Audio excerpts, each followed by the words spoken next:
Hey, welcome back guys. This is my second review on the channel. I am Raghav and welcome you to this review. And the movie that I am going to review today is none other than the great Hayao Miyazaki's, guess what? House Moving Castle. So to give a basic introduction or the basic plot of the story, well, just don't worry guys, I will not be spoiling you for the details of the film, but for the sake of this review, I'll be throwing some finer details in here and there, but you are still safe with me. So let's continue. So, as I was saying, the basic plot of the movie revolves around this girl named Sophie, and she's a very charming character herself, and she makes a living by building beautiful hats around the London lanes. And one day, due to some curious turn of events, she gets cursed to being this old woman, by a witch. And like many other classic Ghibli tropes, we get on a set of following adventures along the way. And on the pathway, we get to meet Howl, which is yet another great character. He is a wizard, but he is insecure. And then he is an apprentice, which is a really small boy. And then we get to meet my favorite person character called Calcifier, which is a fire demon, and so on. Well, the point for this review is just, not to give you a basic overview or so to say the basic information about the film and the final score, but I would like to delve into the finer or the nitty-gritty details of the film, along with presenting it in a very concise manner. I do hope that you guys find it insightful, and let's continue again.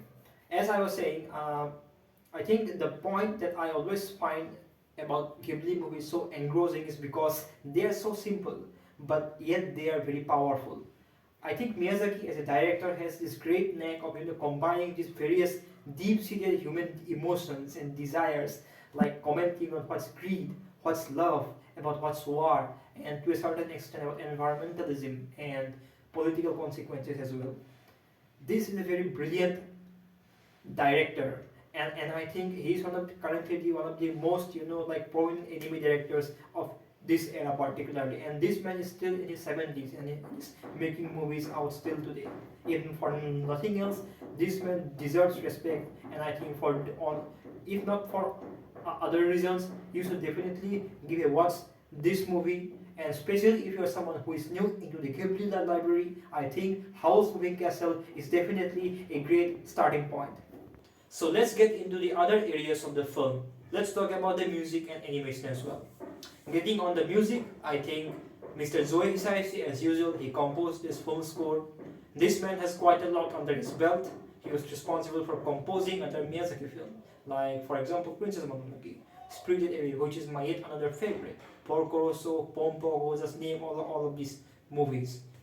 His composing style is very childlike. They are like the tones are very delicate at moments and even melancholy whenever they need to be, and yet they are very powerful. And I think you can find, if you're having any bad, let's say for example, you can just tune out some of his music and your mood will automatically be uplifted. He's a very genius composer, and he's just a great artist in general. From a technical standpoint of view, let's talk about the animation as well. I think me being a fan, I have very little to complain from the animation department. Those are the spectacular. I think it is fine, like but very a fine cup of wine.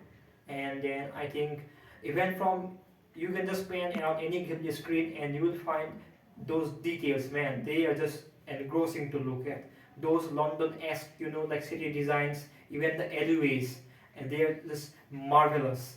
And I think that speaks of the quality and consistency of the Studio Ghibli, the background artist. And Mr. Miyazaki as well, he just directs the screen with such an emotion that you will feel the screen just popping out at every moment, and that's a very marveling experience to have as an audience. And that is for me a perfect point to watch any Studio Ghibli film in and of itself. Well, I'd like to mention one more point regarding this film is of its 3D element.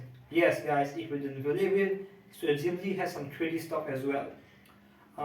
In our modern anime look, like the anime that we're getting out these days, I think the 3D animation, like the community is just, like reviewing negative reviews about shows like Berserk 2016 and Polygon Pictures pushing up the mark to over a 3D landscape. The only exception that I find in this regard is none other than Studio Orange, who has recently made Beastars, which is yet another stunning show and a very well-made story. And going back to Studio Ghibli, I mean, they made this movie quite a few number of years ago, around, I think it's around 17 years. And you can even guess this, that it is being made in 3D. Yes, if you're still wondering, guys, like, hey, humor, like, where is the 3D part? I don't see the 3D part. Yeah, well, definitely there is a 3D part. And it is being shown in the beginning of the movie. That's a stark contrast. The castle of Howl, it is being rendered in 3D. Let's give me another example. The white pig board that we see in Princess Mononoke, that's also being rendered in 3D. And that shows how Studio Ghibli, I mean, that is a powerhouse of a studio. And to compete with Ghibli and match upon its style, this is really hard to do. I remember a particular scene in one of the recent anime series that I actually watched, and it was from Madhouse. And the series that I actually loved is none other than The Place Farther Than the Universe. And there was one particular sequence in an episode where they are trying to copy the Ghibli, that shiver effect, like when someone gets shivers and the body just gets all shiver around. And that was being rendered so poorly that I laughed out, and I said to my friends, just look at the guys, man, this is the Ghibli style that Madhouse is just trying to copy. And for a studio of caliber like Madhouse, they aren't still able to put up that effort. So that speaks of the quality that Studio Ghibli, and as I said, it is a powerhouse. Well, I said a lot of things about the studio and about the film as well. I do hope that you found this video entertaining till right now. And for the last part of the video, let's get to the final score. Now, considering various other factors like my own personal enjoyment, the animation, those stunning beautiful artwork, the music, and overall the story structure and plot points, I have very little to complain about this film. In fact, I would like to give this film an awesome, or so to say, the 10 out of 10 mark. And I think this is definitely worth buying the Blu-ray for. Guys, if you can, please definitely buy the Blu-ray. That will be a worth collection over your shelf. And as usual, I hope that you found this review insightful and informative. If you guys still have some complaints, or if there are some important factors that I might have not crossed over, please put it down in the comment section below. I'll be very happy to read all your reviews and reply if I can. And thanks guys for staying tuned to this video. I hope you found it insightful, and stay safe, stay curious guys. Peace out.